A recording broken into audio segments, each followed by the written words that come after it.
నువ్వు సాయంత్రం 7 గంటలకు ఎందుకు చేయలేదు? ఒకరోజు ఏమైనా జరగకూడదు జరిగి ఏమైనా ఇబ్బంది పెడితే తిరిగి పైకి వచ్చి ఆ కేంద్ర మంత్రి అంటాడు చూస్తారు తడాక. ఏంటి చూస్తారు తడాక? ఇది ప్రజాస్వామ్య దేశం. ఇది నువ్వేదో నిన్నకాక మన అమెరికాను చూస్తుంటావు. నీకు డెమోక్రసీ గురించి కానీ చట్టాల గురించి కానీ తెలియకపోతే తెలుసుకో. భగవంతుడు నీకు అవకాశం ఇచ్చాడు, నీ ముఖ్యమంత్రి నీకు అవకాశం ఇచ్చాడు, కేంద్ర మంత్రిగా చేశాడు. అంతేగాని పౌరుషం మాటలు పనికిరావు. ఆ మాట చుట్టుపోవు. ఒక నోటు తప్పు మాట్లాడితే, ఒక పౌరుషం మాట్లాడితే ఆ మాటతో ప్రతిఫలం అనుభవిస్తారు. ఏంటి చేస్తారు అర్థం అవట్లే. ఈ రాష్ట్రంలో ఎప్పుడు చూడలే ఈ తెలుగు రాష్ట్రాల్లో ఇలాంటి పరిణామాలు. అందులో మా ఆంధ్ర రాష్ట్రంలో అయితే ఇంకా జాగ్రత్తగా ఇంకా ఉంటాం. ఎందుకోసం ఇది? దేనికోసం?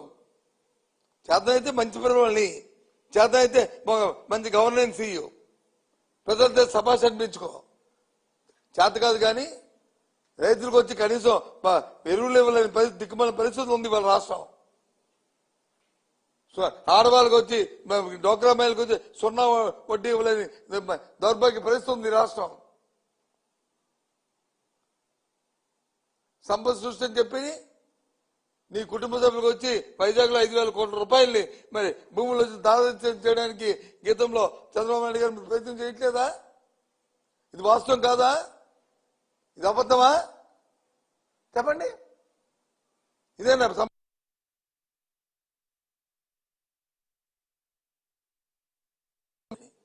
నో పరిణామపడి ఆందోళనతో మాట్లాడుతున్న మాటలు, బాధతో చెప్తున్న మాటలు ఇవన్నీ కూడా. ఎందుకంటే ఈ పరిస్థితులు ఉన్నాయి. ఇలాంటి పరిస్థితులు రాష్ట్రంలో జరగకూడదు. తప్పుని ఎవరు సమర్థించాం. తప్పు అయితే తప్పే. తప్పుని చట్టపరంగా చర్య తీసుకుంటా. తప్పుని ఏం జరిగింది చట్టాన్ని చేతిలో తీసుకుంటావా? ఇలా పోతే ఎక్కడికి వెళ్ళిపోతుంది రాష్ట్రం? ఏం చేద్దాం అనుకుంటాను మీ ఉద్దేశంలో? టాటా డబ్బులకి వచ్చి కుందరు బెదిరితే బెదరచేయటం కానీ వైసీపీ పార్టీ బెదరదు. చూస్తున్నాను ప్రజలందరూ కూడా వాస్తవాలు ఏటో అందరూ కూడా దాన్ని పరిశీలిస్తున్నారు. కాలమే చెప్తారు దీనికి మీకు సమాధానం. పెట్రోల్ బాంబులు ఇస్తారంటండి. పెట్రోల్ బాంబులతో మరి జోగి రమేష్ గారి ఇంటి మీదకి వచ్చి ఇసిరి ఏం చేద్దాం? ఇంట్లో ఉన్న అందరినీ మీరు అంటే సత్యదాన్ని ఇంట్లో పెట్టి చంపేద్దాం అనుకుంటున్నారా? ఇదేనా సంస్కారం? అందుకని మీకు అధికారం ఇచ్చింది.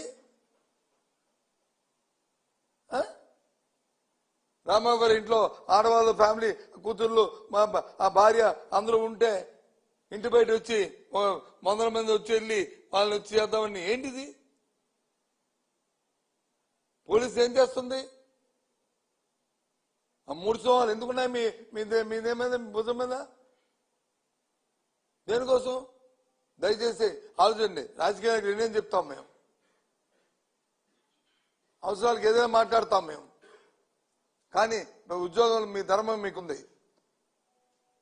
ధర్మం కాపాడే ప్రయత్నం చేస్తే ఒక మంచి పోలీసు వ్యవస్థని అనే పేరు ఉంటుంది. ఈ రాష్ట్రంలో ఉన్న పోలీసు వ్యవస్థ పేరు దయచేసి ఆ వ్యవస్థ పేరుని చెడగొట్టారు.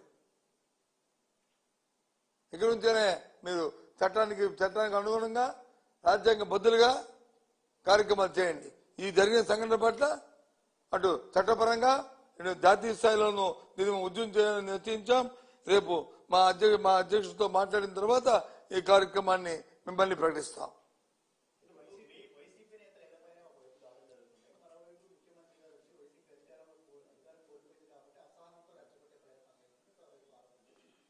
మేము ఎందుకని రెచ్చగొడతాము? దేనికి రెచ్చగొడతాం? బాంబులు ఇస్తామని మేము రెచ్చగొట్టాం. పెట్రోల్ బాంబులు ఇస్తామని మేము రెచ్చగొట్టాం. ఏంటి? దేనికి? పెట్రోల్ బాంబులు ఇస్తామని మేము రెచ్చగొట్టామా? లేదా ఫ్లెక్సీలు పెట్టమని చెప్పి మేము రెచ్చగొట్టామా? లేకపోతే ఎన్డీపీ రిపోర్ట్లో వచ్చి లేకపోతే ఎన్డీఆర్ రిపోర్ట్లో వచ్చి మీ యానిమల్ ఫ్యాట్ లేదని రిపోర్ట్ ఇచ్చి ఫాల్స్ రిపోర్ట్ ఇచ్చి మేము తెప్పించామా? ఏంటిది? ఆ దేవదేవుడిని అపాదం చేయడానికి అనేది ఇంతమంది మనోభావాల్ని మీరు వచ్చి ఆడుకోవడం న్యాయమా? అయితే ఇదే కార్యక్రమం చెప్పండి.